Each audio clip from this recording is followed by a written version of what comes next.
Vamos a hablar un poco de un tema asombroso, que son las falsificaciones.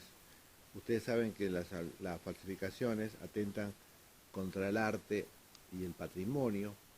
El valor contra el que se atenta es el de su autenticidad, factor de primer orden en objetos, testimonios del pasado, y porque los objetos y, eh, son prácticamente objetos únicos. Sin embargo, tenemos que pensar que la falsificación raya con la pasión por el arte y por eso ha motivado la realización de copias y desde tiempos inmemoriales. La falsificación sobrevive en una atmósfera de conocimientos e intereses inciertos. El mal juicio, la codicia, acerca a muchos coleccionistas privados y públicos a caer en las redes del mercado ilícito. Cuando un coleccionista descubre la estafa, raramente lo denuncia, pues para empezar perdería por supuesto reputación y prefieren dar curso a la obra falsa para resarcirse del costo. Él es un ejemplo de la colección del Banco de Córdoba que después les voy a contar, o llegar a un acuerdo con el vendedor que suele pertenecer al mundo del arte legal. Les anticipo estos datos que tienen que ver con la expertización también, hecha también a veces por restauradores que con sofisticadas técnicas, exámenes químicos y radiológicos, a veces fallan cuando se trata de obras contemporáneas y efectivamente se trata a veces de materiales del siglo XX. Saben ustedes que la trama mundial de falsificaciones de los grabados de Dalí, sin precedente en toda la historia del arte, ha producido, según los expertos, millones de obras falsas cuya venta estuvo relacionada con la investigación que hizo Interpol, relacionada también con el tráfico de armas y drogas, y ha mantenido la obra gráfica de Dalí apartada de las grandes casas de subastas y del circuito de arte. Sin embargo, no sé si ustedes se acuerdan que estuvo aquí en el Museo Nacional de Arte Decorativo. ¿Se acuerdan? Esto terminó con la publicación de un catálogo razonado y es el señor Luis Amiel, que fue el falsificador más importante de Dalí. Hay todo un debate acerca de la falsificación, acerca de la autenticidad, y ha llegado estos debates a protagonizar algunos blockbusters, estos sucesos en el 1997-98, creo que fue en el MoMA, que se presentó la exposición retrospectiva de Rembrandt, también en la exposición de Goya, allí realizada se revisó la autenticidad de algunos Goyas. Yo creo que más o menos eran 16, no me recuerdo bien, 16, y de los 16 cuadros quedaron 7 estoicamente. Fried Montevelo, el director del MoMA, impertérrito, al tener que declarar ese día en una conferencia de prensa que tan importantes obras no eran de la firma ni de la mano del pintor. Otro tema interesante es el robo de obras de arte, que es una de las noticias con más atractivo para los medios. Como ustedes saben, en las informaciones sobre precios récord de la subasta se suelen llamar la atención sobre la cifra económica estimada, antes la que el receptor siente sorpresa y estupefacción, porque son cifras realmente invalorables, ya que parecen sueltas sin ninguna referencia a posibles criterios. Además, estas informaciones suelen ir adornadas con destellos de espectacularidad detectivesca y pintorescas anécdotas, y yo creo que son dignas a veces del apartado de sucesos. Con frecuencia se nos ofrecen indicios de sus motivaciones y se acostumbra a reiterar los móviles ideológicos junto, por supuesto, a las desviaciones mentales. Cuando hablo de desviaciones mentales, hay toda una trama, hay toda una patología especial en toda esta gente que busca alterar, modificar, robar, ¿no es cierto? Porque para ellos es, digamos, conseguir, como decían los griegos, un poco el pléroma, o sea, el punto más alto del objeto, en este caso del objeto, que es el objeto más buscado, más codiciado por ellos. Pero el hecho es que las noticias sobre robos de obra de arte se lanzan esporádicamente como acontecimientos aislados y excepcionales, lo que dista mucho de la realidad. Miles de obras, saben ustedes, que han sido robadas en las últimas décadas, obras de Rodin. Entre ellas, algunas decenas formarían los núcleos de algunos museos de primera línea. Las cifras no pueden precisarse, carecemos de catálogos completos, hay algo en internet, hay obras robadas que no tienen precio y están siendo denunciadas por Interpol. La página de Interpol, está abierta a todos ustedes, la web la pueden ustedes abrir y ver allí el catálogo completo de objetos denunciados, el autor de la obra del artista, pero no está el valor. Entonces, al no tener esos catálogos completos a nivel mundial, les decía, es un consuelo saber que muy pocas a veces de esas obras son destruidas y van a parar a veces a lugares, vayan a saber, personales, ¿no es cierto? La mayoría desaparecen durante años, guardadas en las cajas de seguridad de los bancos suizos o en otros lugares, otras naciones y lugares semejantes, a la hora de que prescriba el plazo de aplicación de las leyes sobre venta de bienes robados, que ese es otro tema que vamos a estudiar más adelante. Quizás nadie de ustedes recuerda a Eduardo Balfiemo, tal vez porque murió allá en 1931 de manera tan clandestina como anduvo por la vida, acaso porque no fue el protagonista absoluto, pero sí cómplice en primera fila del hecho que lo ubicó en el escenario de uno de los robos más increíbles del siglo XX, o quizás porque todas las certezas sobre su historia se destiñen en páginas amarillentas, excepto una: Eduardo Balfiemo, cerebro y autor intelectual de la desaparición del retrato más famoso, enigmático y admirado de todos los tiempos. Sí, señores, era argentino. Pasarían varios años hasta que su nombre ingresara en los archivos policiales del caso que de alguna manera desperezó al mundo la mañana del 22 de agosto de 1911, cuando un visitante del Museo del Louvre de París descubrió que la Gioconda, la obra maestra de Leonardo da Vinci, había desaparecido. Al escándalo le sucederían 2 años y 111 días de versiones, de incredulidad y de mucha vergüenza. Durante todo este tiempo, el paradero de la Mona Lisa, símbolo, ustedes saben, el mayor logro del arte universal, fue un absoluto misterio. Si un ingrediente le faltaba a esta obra para alimentar su mito, era este largo pasaje a la oscuridad o al silencio.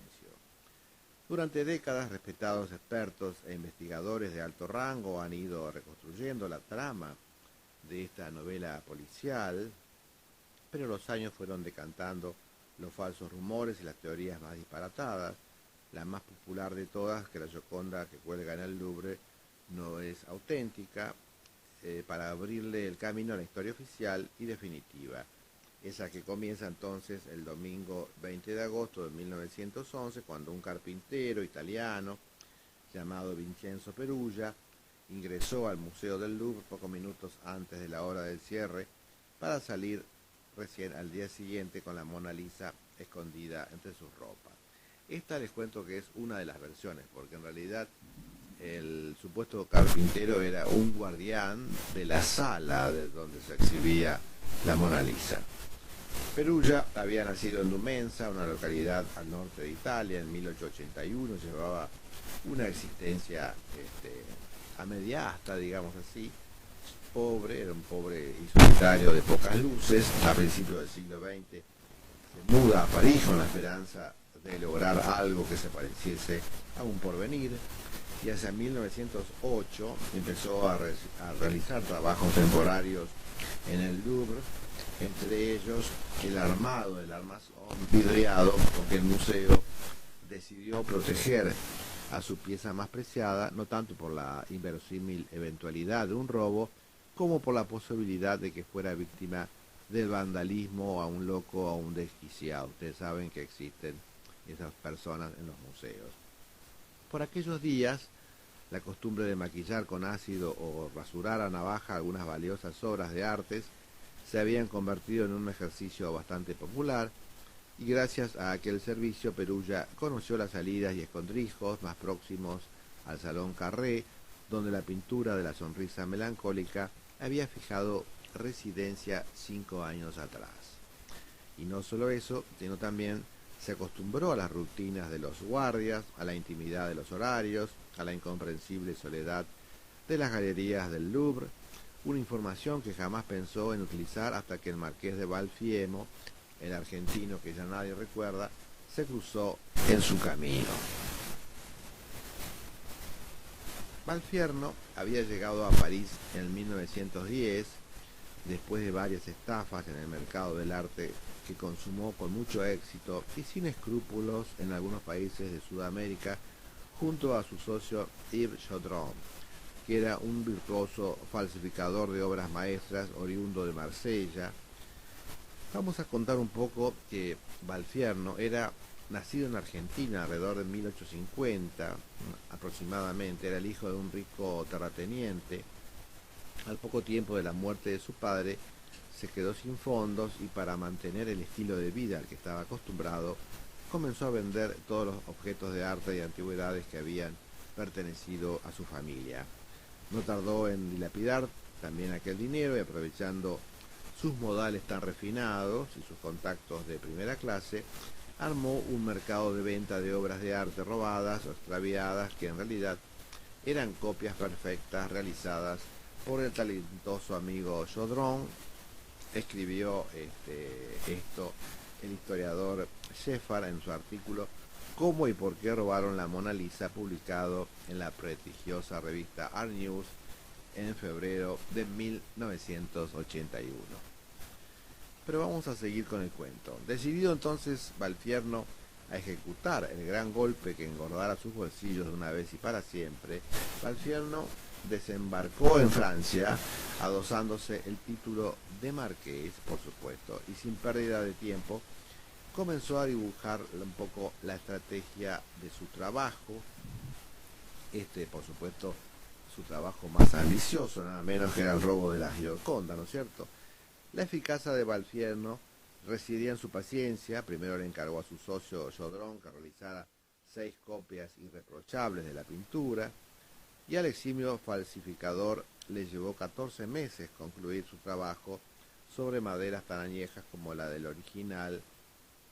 Hay que recordar que la Mona Lisa no está pintada sobre un lienzo, saben ustedes, sino sobre una tabla de álamo. En una técnica que se llama parquetage, que son tablas dispuestas como si fuera un parqué, y 2 travesaños que la sujetan con clavos para que la tabla o el parquet, en este caso, no se alabee. Utilizando pigmentos fieles al Renacimiento y empleando sofisticadas técnicas del Renacimiento, y técnicas también de envejecimiento, ¿no es cierto? Sí, Chaudron era un talento en lo suyo. Mientras tanto, Valfierno fue detectando a sus presas, media docena de discretos millonarios dispuestos a hipotecar su imperio con tal de tener a la Gioconda colgada en su pared en el caso de que ésta desapareciera. Fíjense que paradójicamente el retrato genuino era lo que menos le interesaba a este estafador argentino. Su plan era otro, simple y sin riesgo. Solo necesitaba que la noticia del robo de la Mona Lisa recorriera el mundo para vendérsela a sus potenciales compradores, entregándoles, claro, una falsificación impecable.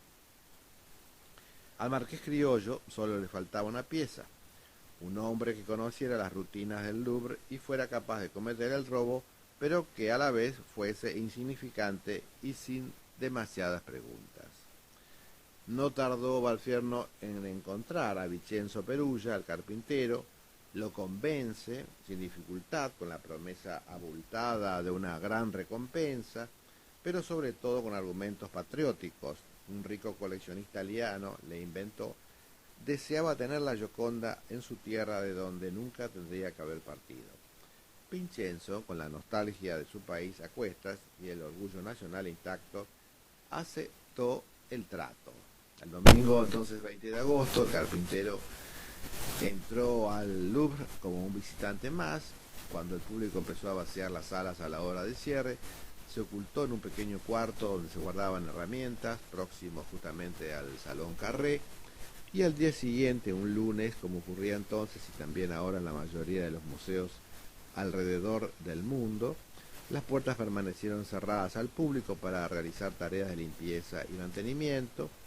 Vincenzo, el ladrón, esperó hasta que el guardián del Salón Carré dejó su puesto para ir a fumar un cigarrillo. Eran alrededor de las 8 de la mañana del 21 de agosto y ella se había vestido con los amplios guardapolvos que usaban los obreros del Louvre. Así salió de su escondrijo, fue directamente a donde estaba su compatriota, la Mona Lisa, y la arrancó de la pared.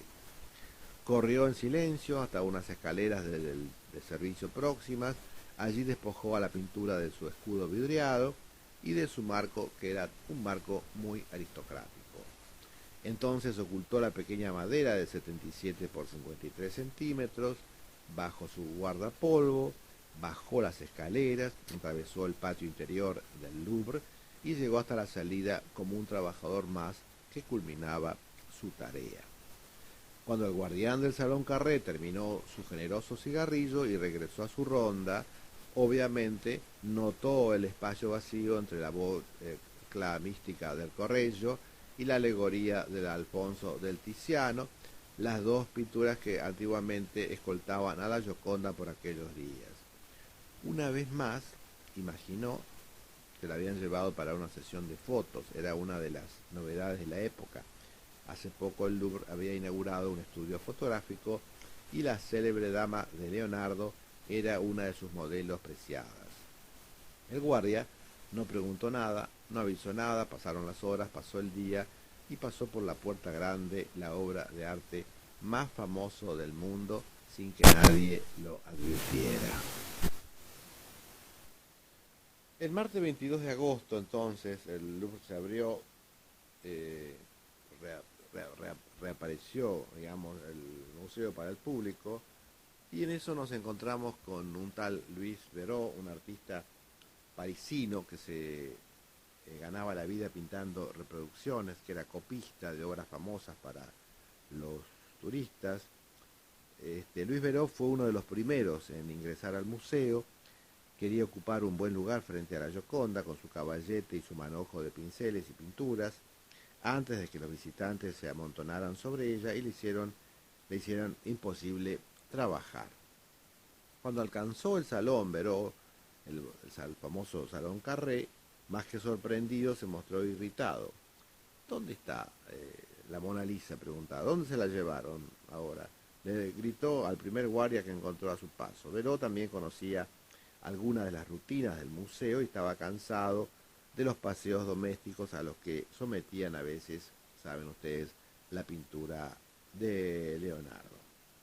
De acuerdo con la minuciosa reconstrucción hecha por el investigador Seymour Reid, autor del libro El día que robaron a la Mona Lisa, que ya les mencioné anteriormente, en 1981, el guardia fue hasta la galería y cuando vio el espacio vacío dijo: seguramente se la llevaron otra vez arriba, la deben estar fotografiando o reparándole el marco.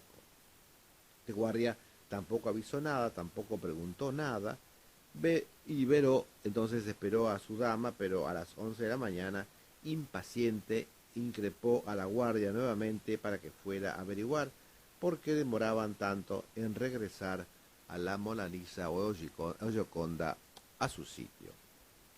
El hombre accedió a desgano, pero regresó a los pocos minutos con el rostro desencajado por el espanto.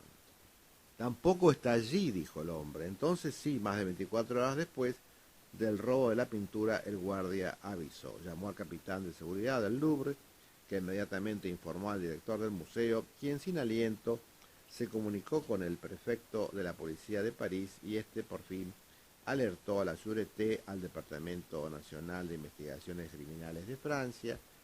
Para las primeras horas de la tarde de aquel 22 de agosto de 1911, habría más o menos 60 inspectores y más de 100 gendarmes.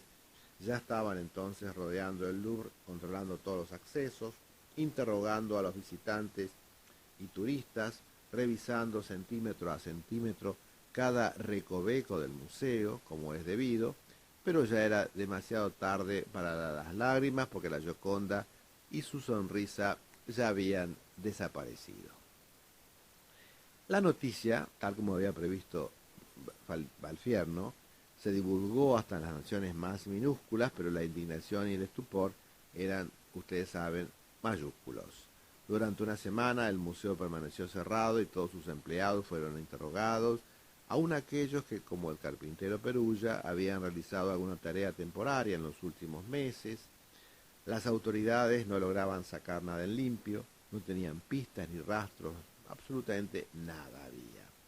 La evidencia más importante e insignificante que habían encontrado fue el marco del cuadro abandonado en un recodo de la escalera por la que se había escabullido Vincenzo.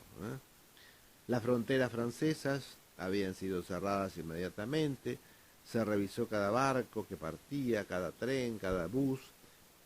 Era imposible llevarse del país cualquier cosa que se asemejara a una obra de arte. Las hipótesis que vinieron después fueron totalmente descabelladas, comenzaron a circular por toda Francia. Algunos decían, fue quemada, fue destruida, fue cortada en astillas, de todo hubo. Algunos hablaban de una intriga con ribetes políticos provocada por el mismo gobierno, otros suponían que se pretendía demostrar la fragilidad que rodeaba los tesoros del Louvre. Hasta hubo quien divulgó la noticia de que durante una tarea de limpieza de la Gioconda, esta vida había sido seriamente dañada y el museo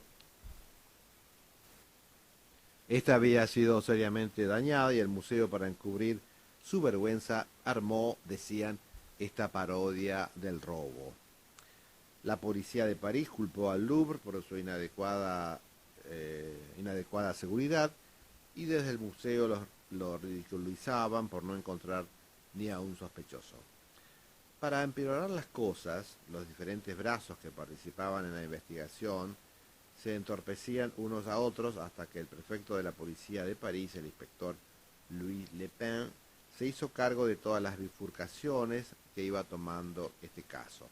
En sus declaraciones publicadas en la edición del 23 de agosto de 1991 en The New York Times, el inspector Lepin esbozó su propia teoría. Dijo así: los ladrones, me inclino a pensar que fueron más de uno, escaparon con la Gioconda. Hasta ahora nada se sabe de sus identidades o paradero. Estoy convencido de que el móvil no fue político, pero puede ser que se trate de un sabotaje causado por el descontento entre los empleados del Louvre. Es probable, por otro lado, que el robo haya sido cometido por un loco. Una posibilidad más seria es que la Gioconda haya sido robada por alguien que planea sacar algún beneficio chantajeando al gobierno. Sea como fuese y todo lo que decía Lepin, la gente estaba muy triste, estaba muy indignada cuando el Louvre reabrió sus puertas una semana después de la desaparición de la pintura. Miles de parisinos desfilaron por el Salón Carré como en una procesión funeraria, dejando flores sobre la pared deshabitada. Y fue terrible desde la prensa también, porque la prensa de algún modo caldeaba los ánimos, con titulares: ¿cuándo se van a llevar la Tour Eiffel? Preguntaban con ironía, ¿no es cierto?, los titulares. Las autoridades desesperadas le dieron la opinión pública a un sospechoso. El 7 de septiembre, 17 días después del robo, hicieron el primer y único arresto del caso, nada menos que el del poeta Guillaume Apollinaire. Saben ustedes que era amigo de Régis Pierret, un hombre que tiempo atrás había robado 2 estatuillas del Louvre, y Apollinaire, a su vez, un hombre que tiempo atrás fue interrogado, implicó a Picasso, que también fue interrogado Picasso, así que era todo un tríptico ahí de tránsfugas puestos en libertad a las pocas horas, por suerte, al robo de la Gioconda, fatalmente irresuelto y estancado en un punto muerto. Le siguió, por supuesto, el luto y la resignación. ¿Dónde estaba la pintura? Estaba a pocas cuadras del Louvre. Ustedes saben que estaba a pocas cuadras del Louvre, en la modesta habitación del hotel donde se hospedaba Vincenzo. En su investigación, Seymour Reid explica por qué Eduardo de Valfierno no volvió a tomar contacto con el carpintero italiano. Obviamente no necesitaba tener a la verdadera Mona Lisa quemándole las manos para consumar su estafa, como ya dije anteriormente, fíjense la estrategia, y con máxima discreción retornó el contacto con los 6 coleccionistas, retomó el contacto con los 6 coleccionistas de artes interesados en el original. Dicen que eran 5 norteamericanos y un brasileño, y a cada uno le vendió las copias hechas por su socio Jodrón a precios seguramente exorbitantes. Según Reid, estos millonarios jamás fueron identificados cuando la Gioconda reapareció. Más de 2 años después no pudieron denunciar la estafa porque ellos mismos habían cometido el delito de adquirir una obra de arte robada. Como vemos, el debate sobre la falsificación de arte se centra normalmente en 2 aspectos. Paso, como ven, a otro tema. Vamos a hablar un poco de la falsificación ahora. Esto fue lo más anecdótico. Y el debate entonces es el aspecto legal y es el de la historia del arte. Ustedes saben que los hombres de leyes suelen considerar la falsificación en términos de fraude, creen por lo tanto que los falsificadores y sus obras deberían estar perseguidos. Los historiadores de arte o investigadores se fijan en el carácter único y en el aura de un trabajo original que debe ser por ello protegido de las imitaciones. Esto último vamos a examinar las falsificaciones desde el punto de vista económico, ya que estamos ante un gran caso ocurrido, y esto fue una estafa supermillonaria, y yo creo que su análisis y conclusiones difieren en gran medida de la opinión de juristas e historiadores del arte, ya que estos suelen mantener una actitud negativa hacia las imitaciones y aconsejan a menudo una política, por supuesto, represiva. Yo no hago a propósito distinción alguna entre los diversos términos con que se suelen designar estas obras, tales como copias, falsificaciones, imposturas, imitaciones o plagios. En general, estas distinciones no tienen interés desde la perspectiva del análisis económico. No niego, sin embargo, que haya situaciones en las que tiene sentido económico establecer algunas diferencias, por ejemplo, entre copias legales y copias ilegales. De este análisis se desprende una importante conclusión, que las reproducciones no suponen necesariamente una acción perniciosa, sino más bien beneficiosa, y el hecho de que sean tan numerosas indica que esta multiplicación del original es una fuente de utilidad para aquellos que las demandan y están dispuestos a pagar por ellas. Saben ustedes que es una actividad muy difundida. La falsificación de obras de arte ha sido siempre una actividad muy difundida, y muy provechosa, que ha dejado enormes tesoros económicos. Y va, entonces, desde la reproducción de objetos de arte hasta textos escritos, como por ejemplo los protocolos de los sabios de Sion, que son reliquias históricas, como la mayor parte de los cinturones de castidad o las sillas de la tortura de la Inquisición española, obras musicales, falsificaciones, todas estas, fíjense, realizadas con intención política, ¿no es cierto?, como la donación de Constantino, que intentaba de alguna forma afirmar el derecho de los papas medievales al poder temporal, propaganda bélica, propaganda de espionaje, la falsificación de billetes de banco y, muy importante, las copias comerciales de artículos de marca como los perfumes de Chanel, los perfumes de Dior, los relojes Rolex, Bulgari, Cartier, camisas de Versace, Lacoste, Giorgio Armani, tanto equipaje de Gucci, ¿no es cierto?, Prado, Louis Vuitton, que podemos encontrar allí en Ciudad del Este. Todo esto se sustenta entonces de forma real ante la gran cantidad de fondo económico, ¿no es cierto?, que de algún modo es un terreno que no domina, digamos, la investigación, es un terreno bastante de alto costo y de gran demanda también. Sostengo que muchos de estos problemas se pueden paliar, en algunos casos incluso superar con disposiciones institucionales y legales apropiadas.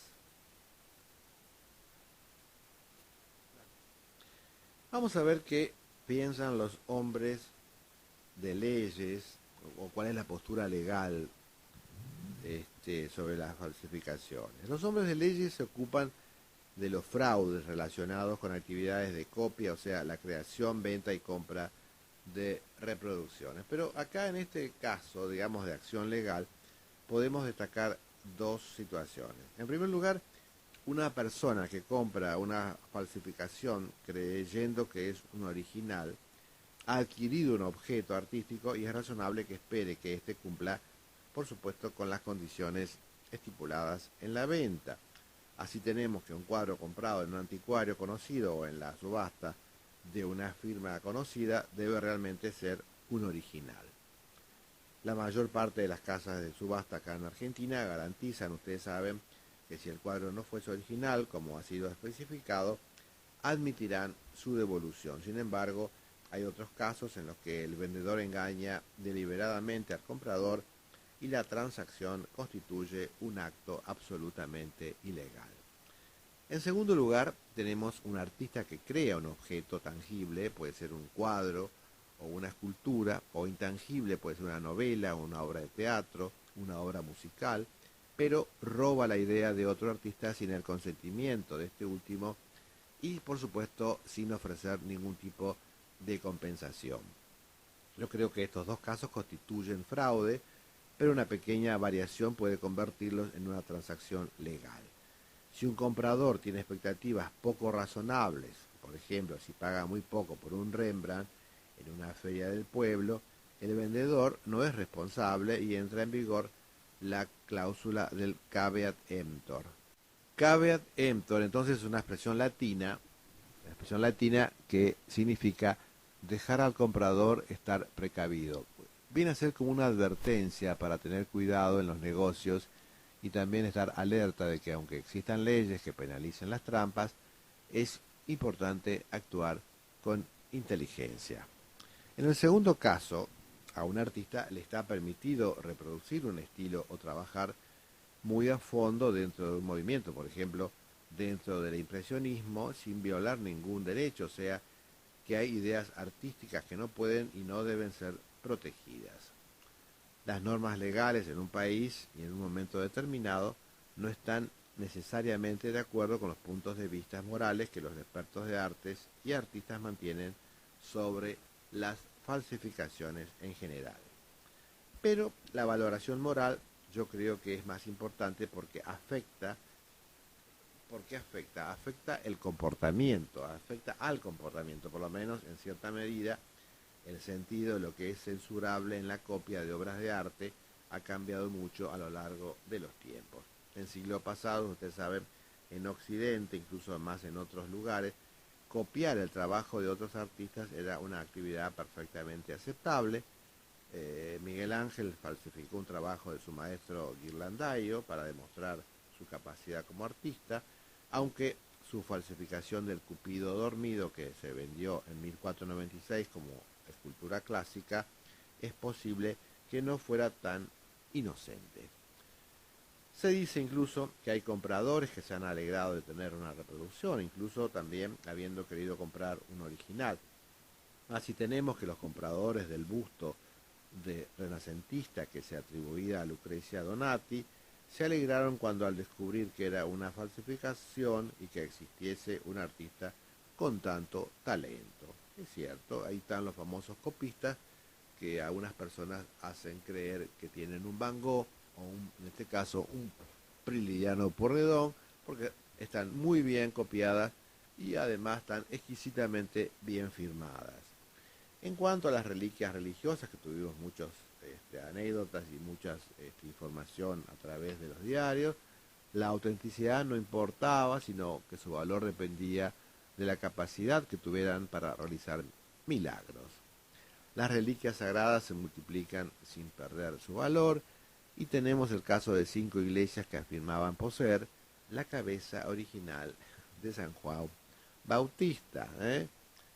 Hoy en día, algunos artistas como Salvador Dalí o Magritte borraron intencionadamente la diferencia entre el original y la copia para rebelarse contra el peso de un pasado muerto, y yo creo que está bastante claro que si estos artistas y determinados movimientos artísticos como el arte activo, el arte autodestructivo o el arte tierra se niegan a establecer esta distinción, no tenemos por qué ni moral ni legalmente condenar estas falsificaciones, pues el término lo dice así.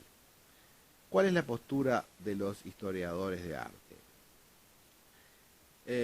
Les cuento que la postura dominante entre los historiadores del arte es que el original tiene una calidad única de la que carece la copia. La obra de arte original, por lo tanto, tiene como un aura, ¿no es cierto? Un aura invisible y es real. En muchos casos no es posible distinguir el original de la reproducción, ni siquiera utilizando los medios técnicos más modernos que se puede establecer con que se puede establecer, esa diferencia. Por lo tanto, no es el aspecto estético o físico de la obra de arte, sino más bien el contexto y la historia que rodea su creación lo que le da el sello de original. A un economista le cuesta un poco seguir estos argumentos, pero incluso los expertos en arte que gozan de una alta reputación se encuentran perdidos a la hora de explicar por qué una copia perfecta se considera de mucho menor valor que el original. Así pues, entendemos lo que decía el antiguo director del Museo Británico, Sir David Wilson, llegase a decir: la pregunta fundamental parece sin respuesta, aunque los psicólogos intenten explicar por qué un objeto que se ha manifestado como falso pierde inmediatamente sus virtudes. Sin embargo, la diferencia sabemos que es real, en el sentido de que la mayor parte de los propietarios de obras de arte sufren una tremenda desilusión cuando se dan cuenta de que es copia una obra que creían original. Este mismo sentimiento, no lo neguemos, embarga también el ánimo de economistas y otros racionalistas. Hay que destacar, sin embargo, que este culto del original no es una impronta indeleble del ser humano, sino que depende del momento histórico. Según hemos dicho, la copia hecha por Miguel Ángel, que les conté anteriormente, de la escultura de Ghirlandaio, no se considera un fraude ni de menor calidad. Vasari, en realidad, lo consideraba un triunfo que colocó al joven Miguel Ángel entre los grandes escultores de su tiempo y más allá. Por el contrario, las copias que Van Genneren hizo de obras de Vermeer se consideraron muy inferiores en calidad una vez que se descubrieron. Van Genneren, saben ustedes que fue el que demostró, ¿no es cierto?, que era copista y delante del tribunal realizó una obra exquisita de Vermeer.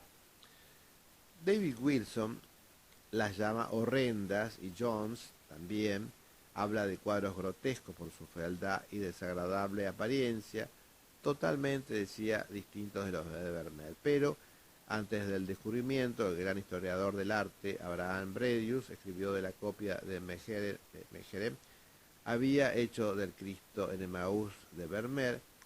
Dijo: es un momento maravilloso en la vida del amante del arte, aquel en que se encuentra repentinamente frente a un cuadro hasta este momento desconocido de un gran maestro, intacto sobre el lienzo original o tela original, y tal como el pintor lo realizara en su estudio.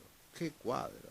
Ni la maravillosa firma ni el puntillismo en el pan que Cristo está bendiciendo son necesarios para convencernos de lo que aquí tenemos.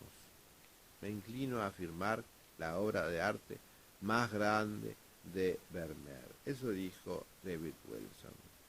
Ustedes saben que después el autor comprobó y dijo que era absolutamente de su autoría. Más recientemente, algunos copistas como Tom Keating se han convertido en famosos de la televisión. Su trabajo está considerado como esencialmente sin valor, por los conocedores del arte, pero recibe mucha atención porque ha conseguido engañar a estos expertos del arte. En parte, como resultado de estos hechos, muchos historiadores del arte toman con menos acaloramiento la existencia de reproducciones y copias y no consideran ya que aquella aura, como decimos, es exclusiva del original. Más bien, las obras de arte se consideran parte de la historia y esta historia incluye sus modificaciones, sus renovaciones constantes y sus copias. De hecho, en muchos casos las diferencias son tan difusas que carecen de significado. Un buen ejemplo, les voy a contar un buen ejemplo, lo proporciona La Última Cena de Da Vinci, que podemos admirar en Milán, tantas veces renovada y tantas veces repintada por su mala realización pictórica. Sin embargo, dicho esto, persisten las dudas porque sufren los propietarios una mortal desilusión en la mayor parte de los casos cuando descubren que tienen una copia en lugar de un original. Esto es un hecho incluso en el caso de que ambos cuadros sean idénticos y que el valor de venta no tenga importancia porque no se piensa en venderlo. Aire. Ah, bueno.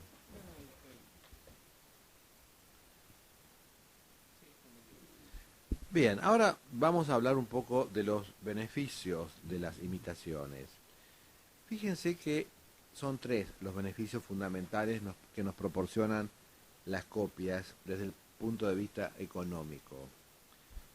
El hecho de que se imite y se produzca un original indica que la susodicha obra de arte tiene, por supuesto, una demanda. Esto, a su vez, muestra que los consumidores experimentan una ganancia de utilidad en la contemplación, la lectura u otros placeres que pueda proporcionar el objeto artístico que se refleja en una disposición, por supuesto, a pagar.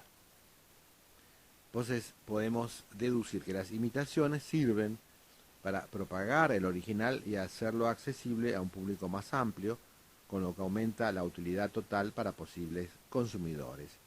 Este efecto, llamamos el efecto de propagación, se produce tanto en el caso de que las copias se realicen de forma legal o como forma ilegal. Desde hace algún tiempo, los propietarios de una obra de arte original, entre ellos los principales museos de arte, han estado vendiendo réplicas exactas de algunas piezas de sus colecciones en las tiendas de los museos. El efecto entonces de propagación también se consigue cuando las copias se realizan ilegalmente, como en el caso de los muebles, las obras musicales o los objetos artísticos. Algunos museos mezclan copias y originales conscientemente. Cuando hablo de algunos museos que mezclan copias y originales, fíjense que son museos que tienen mucha colección, como el nuestro, el Museo de Bellas Artes, que posee 12.000 obras.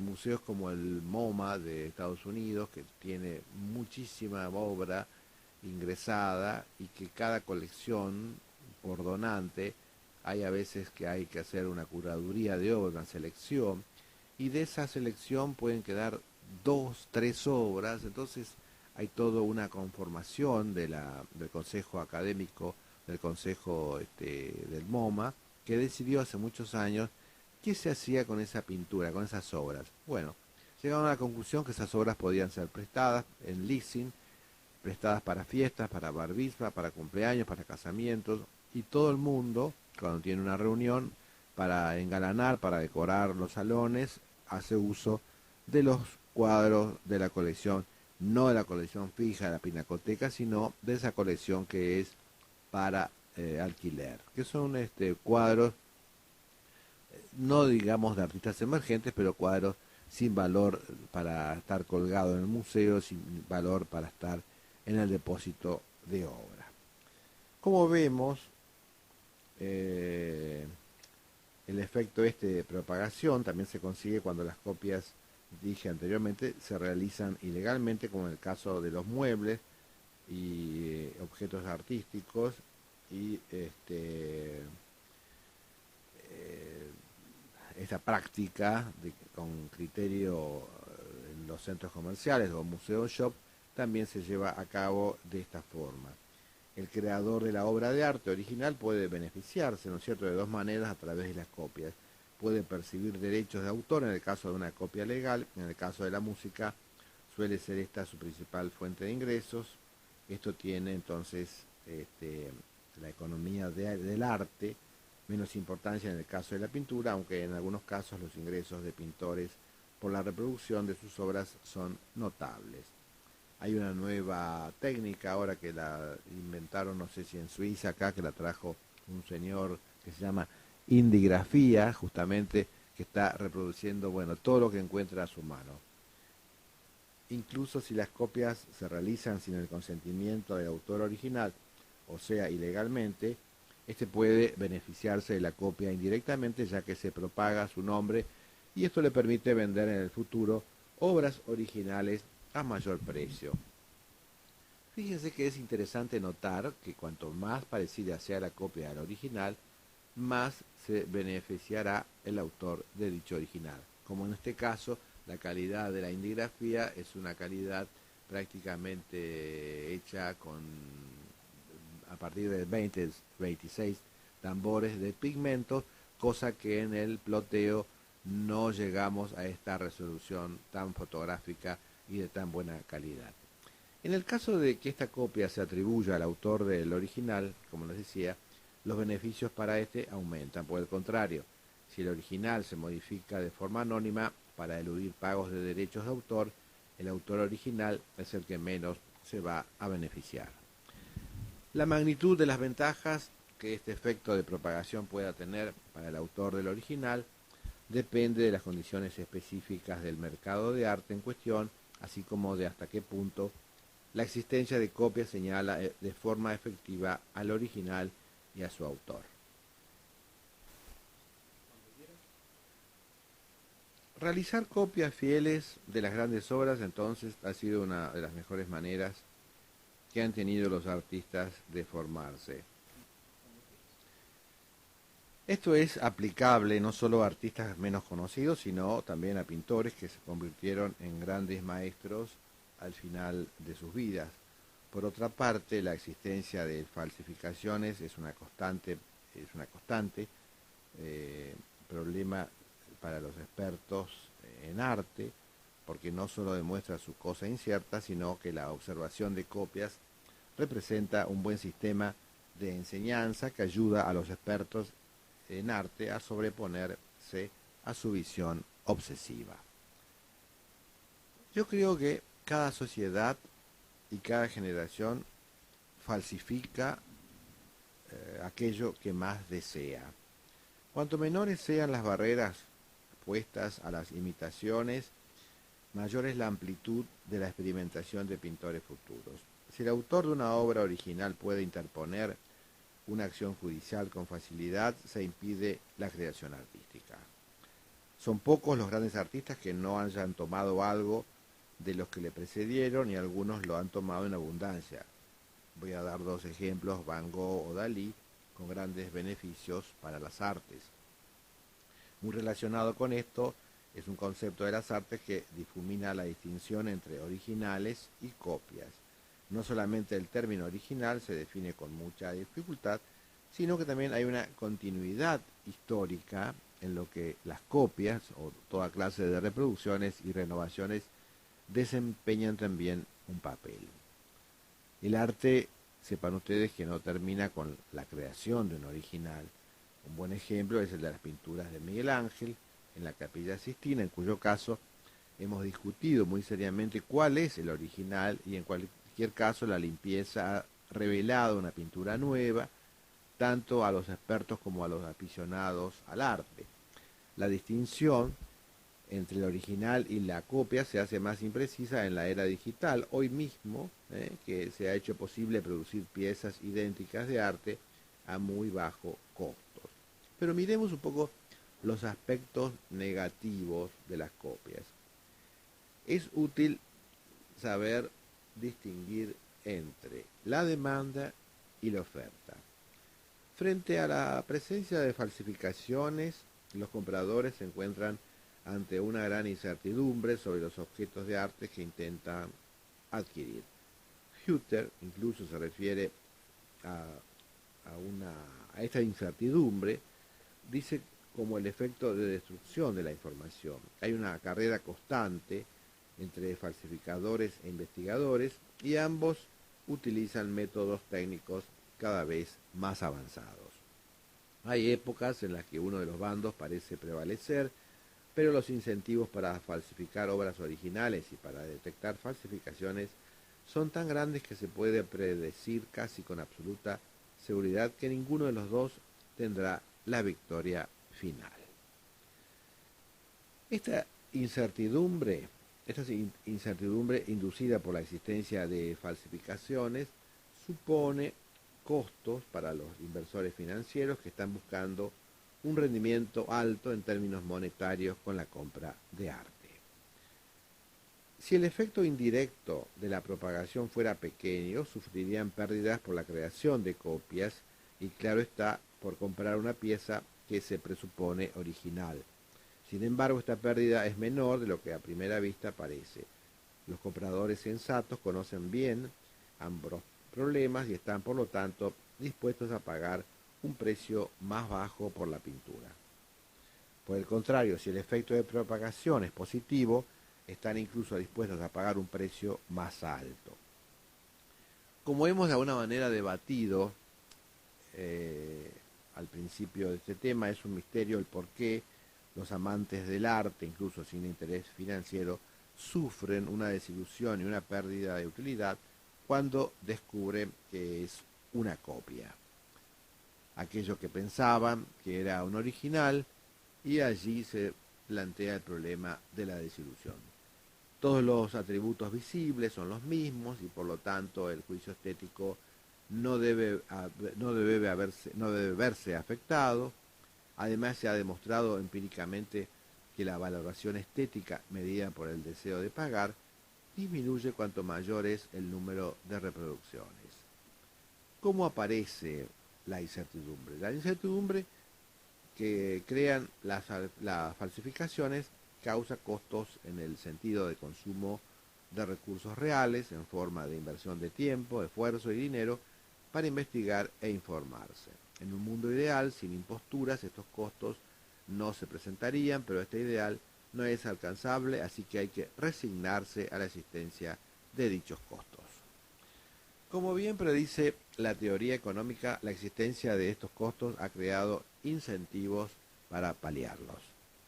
Hay proveedores especializados en los que se puede confiar porque si fallaran perderían su reputación y por lo tanto sus clientes futuros. Precisamente porque hay una gran incertidumbre en el mercado del arte, hay lugar para anticuarios serios y casas de subasta en las que uno puede absolutamente confiar.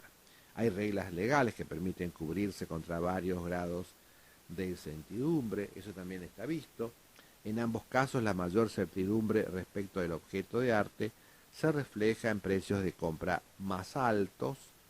Hay así una compensación entre riesgo y precio que permite a los posibles compradores elegir su grado de certidumbre preferido. Por tanto, es una equivocación pensar que los compradores son víctimas pasivas de los falsificadores, pues aquellos pueden reaccionar activamente ante el riesgo de la falsificación. La falsificación reduce los incentivos para producir arte original. Aquí se plantea, como les dije anteriormente, el mismo problema que en el caso de la innovación en general. Por lo tanto, una posibilidad compensa la otra. ¿Cuál es la posibilidad? Que la libre imitación de originales es fuente de utilidad para los consumidores, pero al mismo tiempo reduce los beneficios directos de los productores. La mayor parte de los sistemas legales buscan un equilibrio entre estas posibilidades, concediendo a los innovadores un monopolio por un periodo limitado. Esto vale también para algunas, aunque no todas, de las innovaciones artísticas en forma de originales. En el caso de las artes hay que tomar en cuenta dos cuestiones. Primero, en aquellos casos en los que la propagación de copias aumenta la disposición a pagar por la obra original o por otra obra de arte producida por el artista, no hay motivo para conceder una protección monopolística, digámoslo así, temporal. Por el contrario, los artistas originales tienen un incentivo para financiar las falsificaciones. Una cuestión diferente pero esencial es la de cuánto depende la creatividad artística de los incentivos monetarios. ¿Funciona de la misma forma que la innovación técnica o científica en la invención de, por ejemplo, un nuevo motor de automóvil o una nueva molécula farmacéutica? Y bueno, son abundantes las pruebas empíricas que sugieren que en el mismo arte lo decisivo es la motivación intrínseca. Lo mismo ocurre con la creatividad de otras personas. Es posible que los artistas se interesen vivamente por conseguir ingresos monetarios, que por lo menos al principio de sus carreras, justo cuando en general son más creativos e innovadores, se mueven primordialmente por motivos intrínsecos, incluso por una compulsión de lanzarse a la creación artística. Solo en una segunda etapa de la vida de un artista empieza a ser importante o incluso predominante conseguir ingresos que superen el nivel de subsistencia. Pero en este momento empieza a ser dudoso que el arte que produce siga siendo verdaderamente innovador. Por ello es muy improbable que la creatividad personal pueda aumentarse sencilla y sistemáticamente con incentivos monetarios. Más dudoso aún es que una renta monetaria más generosa pueda inducir a una mayor creatividad en la segunda fase de la vida de un artista. El efecto de los ingresos monetarios sobre la creatividad de un artista desaparece por definición una vez que ha fallecido. En ese caso, el monopolio concedido a sus herederos es una renta pura y no promueve ningún beneficio social desde el punto de vista de la asignación de recursos. Vamos a pasar a otro tema, mucho más divertido que el tema legal de la falsificación y la reproducción. Según cuentan, dicen que Corot pintó 10.000 cuadros, de los cuales hay 25.000 en los Estados Unidos. La broma tiene su base real, porque en las postrimerías del siglo XIX, los paisajes de Corot alcanzaron tanta popularidad que su falsificación cobró las proporciones de pequeña industria artesanal. Una prueba semejante de la popularidad de este artista fue la que dieron en época más reciente los falsificadores de la obra de Van Gogh, de Gauguin y Picasso, y más de un millonario de petróleo tejano se ha visto obligado a reconocer que la mayor parte de su costosa colección de impresionistas son falsificaciones. Como dijimos, las falsificaciones son tan antiguas como el arte. En la antigua Roma circulaban cuencos de plata egipcios fabricados por fenicios dispuestos a explotar una moneda. Se hicieron falsificaciones de obras de algunos maestros italianos del Renacimiento, cuando todavía vivían sus autores. La fruición con que narran los periódicos el descubrimiento de falsificaciones y falsificadores, fíjense, rodea la cuestión de un atractivo irresistible. Se presenta a falsificadores como Hans van Meegeren, Emile de Ory, Tom Keating, como esos héroes románticos, capaces no solo de engañar a los acaudalados y presuntuosos, sino también a sedicentes expertos en arte cuya destreza se revela bien falible. Pero los informes sobre los maestros de la falsificación que dan la prensa son casi siempre exageraciones sensacionalistas. Las falsificaciones convincentes son extraordinariamente raras. La mayoría de los expertos son tan buenos como pretenden. Hubo quienes se dejaron engañar por los Vermeer de Van Meegeren, pero no fueron todos, ni mucho menos, y la mayoría de los expertos pusieron en duda la autenticidad de los Samuel Palmer, de Keating, mucho antes de que su fraude se pusiera al descubierto.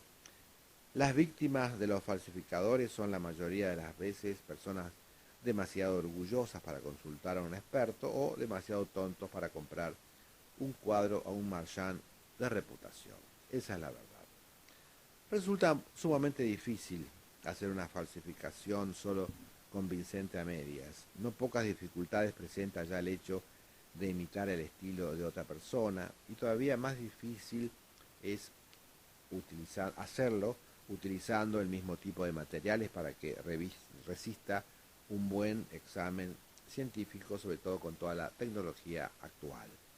La mayoría de las falsificaciones no lograrían engañar siquiera a un aficionado dotado de un conocimiento imperfecto de la obra del artista en cuestión.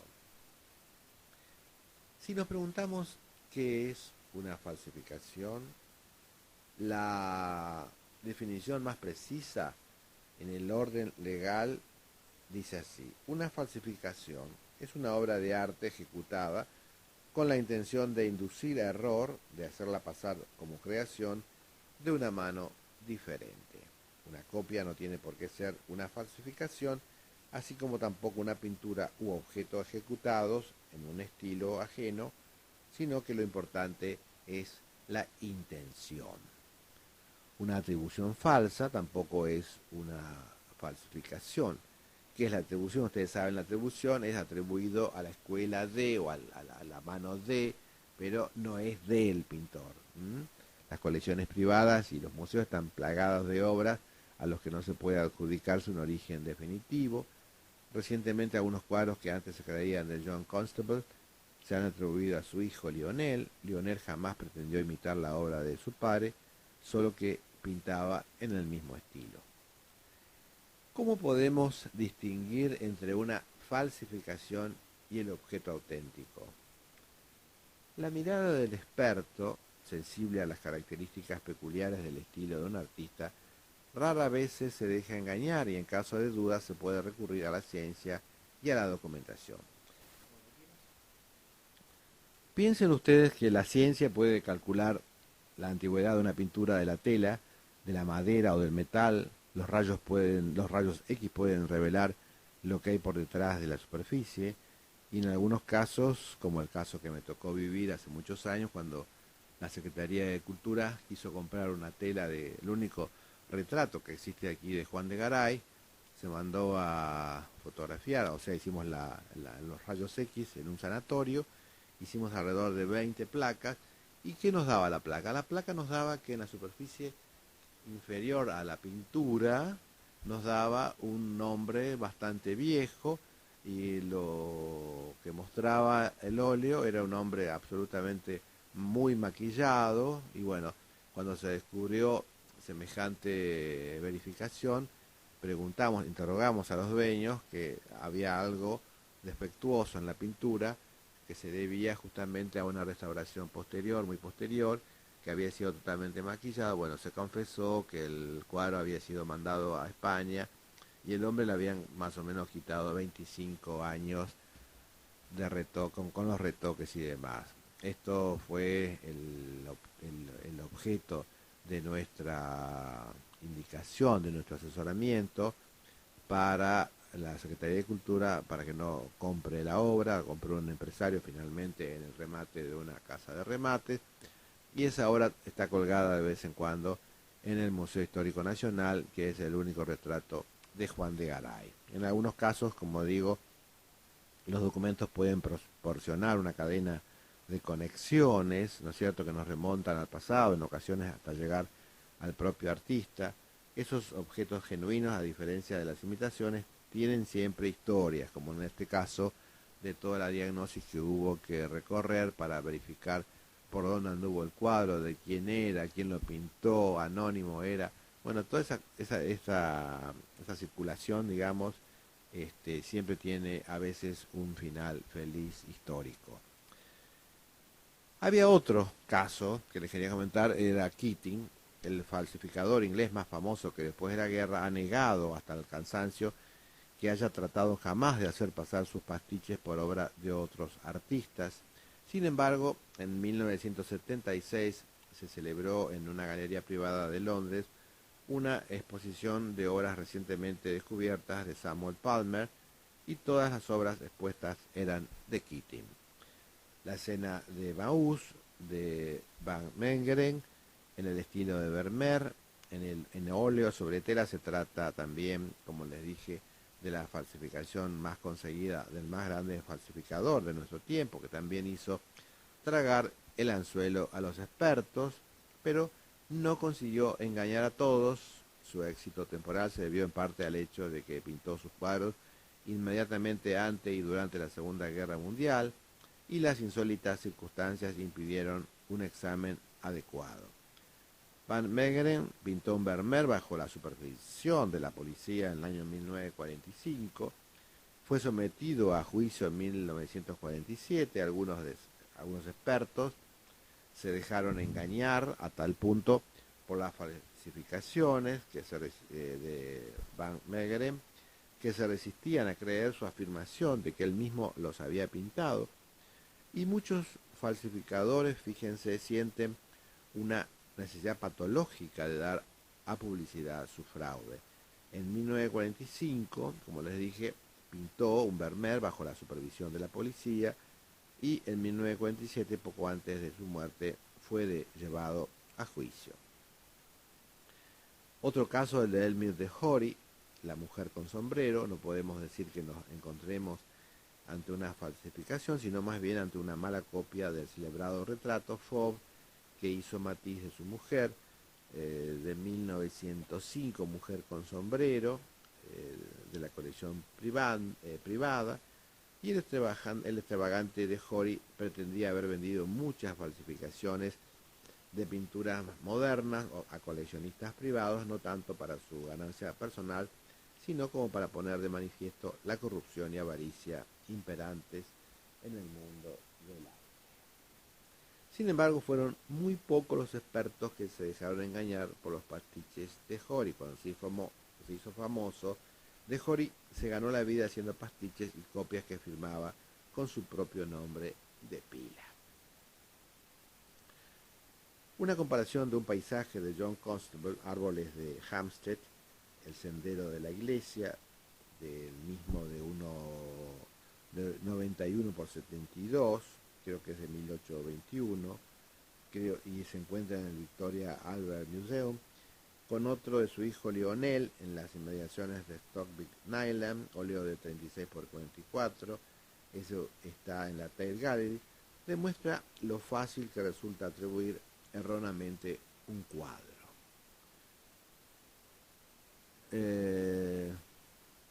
Como dije anteriormente, la falsificación existe desde que existe el mercado de arte, por tanto puede decirse que siempre ha existido. La famosa tiara de Saint-Antoine de París fue realizada en la época de las excavaciones arqueológicas de la zona de Bósforo al finales del siglo XIX, y la fase más intensa de producción de objetos arqueológicos italianos falsos se produjo tras el descubrimiento, saben ustedes, de las ruinas Herculano y Pompeya durante los siglos XVII, XVIII. Esto estaba de moda, que se llamó el Gran Tour, cuando los ingleses salían por Europa a hacer relevamiento arqueológico, y bueno, fueron los ingleses también los que se llevaron más baúles, cargaron y robaron prácticamente muchísimos objetos del patrimonio de las ciudades romanas, italianas y otras ciudades de Europa. La existencia de falsificación de obras de arte de un periodo determinado proporciona informaciones valiosas sobre su fama entre los coleccionistas y entre el público. Las víctimas de los falsificadores, de hecho, no son solo particulares, sino también los propios museos y las colecciones públicas, como le dije en el caso de Felipe Montevelo, dando a entender que todo lo colgado de algunas de las pinturas de Rembrandt o de Goya no eran de la mano ni de la firma de los pintores. Para valorar correctamente el fenómeno de las falsificaciones es necesario considerarlo en una perspectiva histórica y no según criterios que se aplican únicamente a la ética actual. En realidad no siempre resulta fácil distinguir entre el engaño y la legitimidad de las imitaciones, ya que pueden intervenir factores exquisitamente culturales. En el caso Miguel Ángel enterró un Cupido durmiente esculpido por él a imitación de uno antiguo con el fin de que apareciese como fruto de excavaciones, y Luca Giordano firmó con su nombre y con el de Durero, Cristo y el Tullido, que él mismo había realizado imitando a Durero. Por esta razón es necesario mencionar que en Italia las imitaciones eruditas de la antigüedad clásica o en Alemania, como las de Durero, fueron muy alabadas en el Cinquecento y alentadas por príncipes y pontífices. Aunque la mayor parte de las numerosas falsificaciones de pintura, escultura, muebles, objetos arqueológicos, carecen de interés y sirven para poner de manifiesto más que nada la habilidad del falsificador, algunas de ellas influyen con implicaciones de diferentes naturalezas en la historia del gusto y de las preferencias de los públicos a quienes están destinadas. En el caso de Durero, me acuerdo ahora contarles que hace varios años me llegó una tabla que tenía atrás el parquetage. El parquetage son como tablas que están en parqué, trazadas con dos maderas para que no se alabale, y estaba un famoso cuadro que no me acuerdo el nombre de quién, Durero, con el anagrama de Durero. Tomamos la foto, mandamos al museo donde se encontraba la obra y que la obra, nos dijeron que la obra estaba en muy buen estado, nos mandaban muchos saludos y agradecían justamente la consulta. En la segunda mitad del siglo XVI, el descubrimiento de falsificación, sobre todo de monedas antiguas, no provocaba otra cosa que la condena moral del falsificador. En el siglo XVII, paralelamente con la consolidación del concepto de propiedad artística y también del coleccionismo y del mercado de arte, asistimos a la difusión del fenómeno.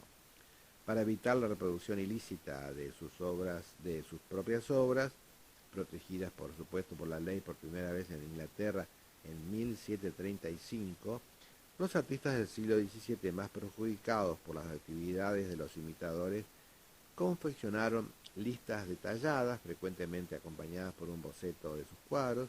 A partir de entonces, por primera vez, el término falsificador reemplazó al de imitador. Este tipo de falsificación testimonia las miserables condiciones de vida de los aprendices y de los pintores de poco éxito que comerciaban a bajo precio con sus productos.